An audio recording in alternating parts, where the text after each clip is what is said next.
More news as it relates to decisions made to not have players play in Week 18. Patrick Mahomes, as we expected, and look, the way that it was reported, like multiple people had this on Sunday, they knew they weren't going to play Patrick Mahomes. I think everyone wanted to defer to Andy Reid and let him be the one to announce it. He announced it yesterday. Patrick Mahomes and other key starters will not play on Sunday at Denver as the Chiefs wrap up their regular season. They have nothing to play for at this point other than knocking out the Broncos and ensuring that they don't come back to Arrowhead Stadium. But the Chiefs don't seem to be the type to worry about any opponent, whoever it may be. No, Open the door for the Bengals. Who cares? Exactly. They're not going to bow down to anything. Keep the Broncos in. Who cares? We're going to do what's right for us. That's right. And I would think the Chiefs, I don't care if Patrick Mahomes is out there or not. I would think they're going to play hard and be competitive in this football game. They're still going to be playing a lot of good players. I think they're doing the right thing. This is what I'm happy to see.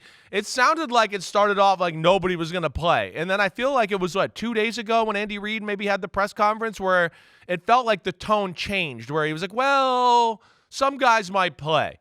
And I'm happy to see that for all the reasons we described on Monday or last week. I mean, 3.5 weeks is a long time. It's the recipe for disaster. It's a recipe for getting upset at home in the first round when you take that much time off. Sure, Mahomes, Chris Jones, Travis Kelce, that caliber of player, they don't need to. They can get on there and ride the bike whenever. It doesn't matter. But some of these other guys, the younger players, is still a very young team in Kansas City. No, I think that is too long, and they will lose their edge and attention to detail, and I think they're doing the right thing by playing a majority of the guys and just going to keep out some key players. Patrick Mahomes got his first NFL start in a Week 17 meaningless game at Denver. 27-24 victory for Mahomes in his first start. So the backups can come in and get it done. There's a chance for Carson Wentz to show what he can do, maybe create an opportunity for himself elsewhere. What a weird journey he's had. From fringe MVP, I mean, he was there. Right. But for the torn ACL that he suffered middle of December in L.A. in 2017, he's the MVP of the 2017 season in his second NFL season. And then he's exiled from Philly to Indy. Indy throws him out to Washington. Washington's done with him. He was around and available for most of last season, showed up with the Rams late, then landed with the Kansas City Chiefs. And, we were talking in the viewing room over the weekend. I got a way too early, way too premature prediction to make. At some point, Deshaun Watson's going to be Patrick Mahomes' backup. Write it down. Put it in an envelope. Write it down.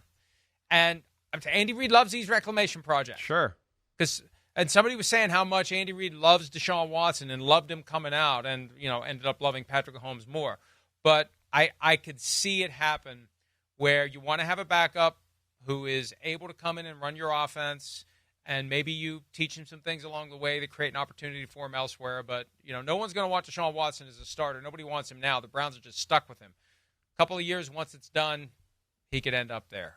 Regardless, for now, it's Carson Wentz, and he'll be the guy playing. Hi, it's Mike Florio. Thanks for watching PFT on YouTube. Hit subscribe for the latest news and analysis from Pro Football Talk.